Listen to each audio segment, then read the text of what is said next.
বৃক্ষ দিয়ে সাজাই দেশ, সমৃদ্ধ করি বাংলাদেশ প্রতিবাদে কক্সবাজার পাবলিক লাইব্রেরি শহীদ দৌলত ময়দানে শুরু হয়েছে 7 দিনব্যাপী বৃক্ষরোপণ অভিযান ও বৃক্ষমেলা।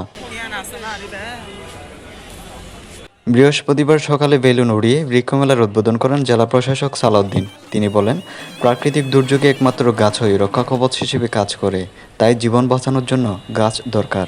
আজকে যদি গাছ লাগান, আপনি হয়তো গাছটা পরিপূর্ণ হলে আপনি আগামীতে হয়তো পাবেন। আমি সেই জন্য আশা করি গাছ লাগান, গাছের প্রতিদিনের একটু যত্ন নেন, গাছের ছায়ায় বসেন, আপনিও আনন্দ পাবেন। দিন শেষে গাছটি পরিপূর্ণ হলে আপনি আবার টাকাও পাবেন।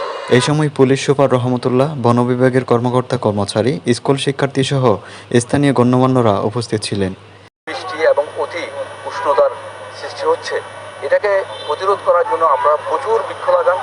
যেখানে আপনাদের খালি জায়গা আছে সেখানেই বৃক্ষরোপণ করেন, পরিচর্যা করেন এবং এই জলবায়ু পরিবর্তনের যে বিরূপ প্রভাব আছে তাকে প্রতিরোধ করে আমরা এই যে পাহাড় কাটা, গাছ নিধন এবং যারা ভূমিদস্যু, যারা বন বিভাগের জমি দখলে নিয়েছে, এগুলি জেলা প্রশাসনের মাধ্যমে আমরা উচ্ছেদ অভিযানের আহ্বান জানিয়ে আমার বক্তব্য শেষ করছি। যারা এখানে নার্সারি মালিকরা এসেছেন তাদেরকে আরও উৎসাহ দান করছি যে তারা আরও বেশি তারা প্রোডাক্ট করুক, রক্ষণাবেক্ষণ করুক এবং ওইসব চারা রোপণ করে যাতে জনগণের উপকার হয়।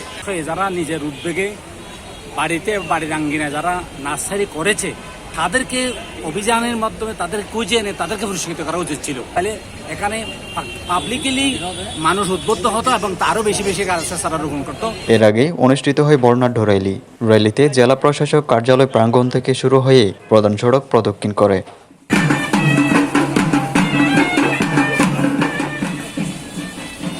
ডিডিসি, কক্সবাজার।